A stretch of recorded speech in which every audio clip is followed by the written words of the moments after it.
It's just before 7 a.m., and the streets of Kurmuk are already filled with the sound of the rebellion. Almost all the residents of this former trading post in Sudan's Blue Nile state fled when fighting erupted between these rebel soldiers and Sudan's government forces. Many men in Blue Nile fought with the Army of the South during Sudan's decades of civil war. But when the two countries split in July, Blue Nile became part of the New North. Given Sudan's bloody past, the separation has been mostly peaceful. But freedom fighters whose home states became annexed to the north have been clashing with Khartoum in several spots on the new north-south border.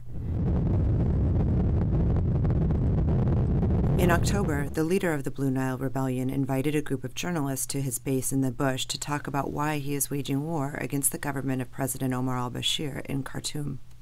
Sudan is built, as Bashir proclaims it, is an Arab Islamic country. We don't have problem with Islam. This is a religion. I'm a Muslim myself, and I'm very proud of that, being a Muslim. But I've never been, I will never be an Arab, and I've never been an Arab. God created me otherwise. We want to build a country that is, the citizenship is a basis for it. Rule of law is the basis for it, not ethnicity and not religion. Agar was ousted from his post as governor of the state after fighting broke out between his forces and al-Bashir's military in September. He says al-Bashir has been sending Antonov bomber planes here ever since, killing more than 70 civilians.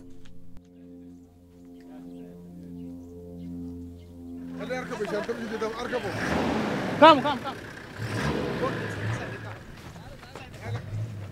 Come on, my friend.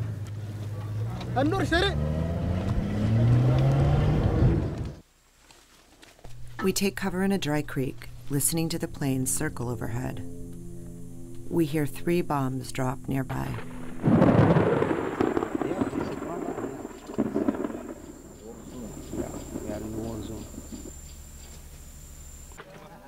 As the rebels and the army vie for control of the state, civilians have been leaving their villages by the thousands, setting up camp in secluded areas where they think the bombs won't find them.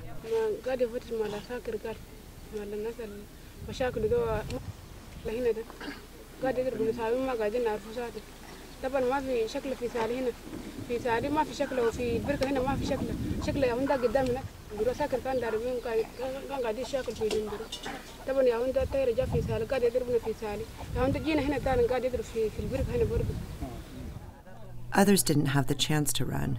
In the village of Mayas, not far from one of the soldiers' camps, residents say they witnessed a bomb that killed 7 people. Regardless to these 2, we found like 3 people dead in this house. And over there, we found also another person dead. President Omar al-Bashir has lambasted the South for aiding rebels in Blue Nile, an accusation the new government has repeatedly denied. But as North-South relations once again deteriorate, observers worry the simmering conflicts could devolve into a proxy war between the new neighbors. As fighting enters its 3rd month, everyone continues to pay the price. This 20-year-old soldier is having his arm amputated after it was blown apart by a piece of shrapnel from one of the bombs. The staff at Kurmuk Hospital says hundreds of soldiers have been killed in the fighting. Another fighter who has been given ketamine as an anesthetic is having his leg set after a bullet fractured the bone.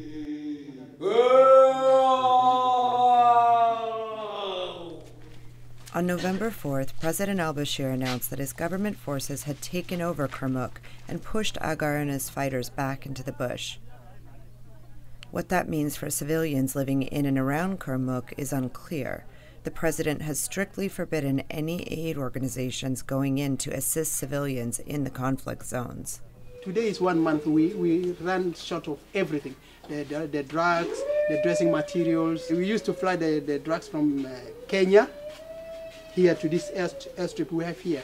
But now it becomes a bit dangerous, so the risk, the pilots can't really reach this place easily. If you see the town here, Kurmuk town, which used to be really congested with about 3,000 people. Now people are now going out of the town. Some of them have crossed to Ethiopia, others have gone to the nearby villages. They lost everything. They lost everything in this war. One thing I know is that there is no guerrilla that has been defeated anyway. Even the most strongest nations in the world have never defeated a guerrilla movement. You take towns, that's fair enough, you take the town, but how will you know I'm on the streets now here unless somebody tells you I am here? I started this guerrilla fighting in the Blue Nile in 1984 with 11 men and have not been defeated. We are there. If they come to the negotiations, we will be there. There is, if they continue the war, we are also there. For Time Video, this is Krista Marr in Kurmuk, Sudan.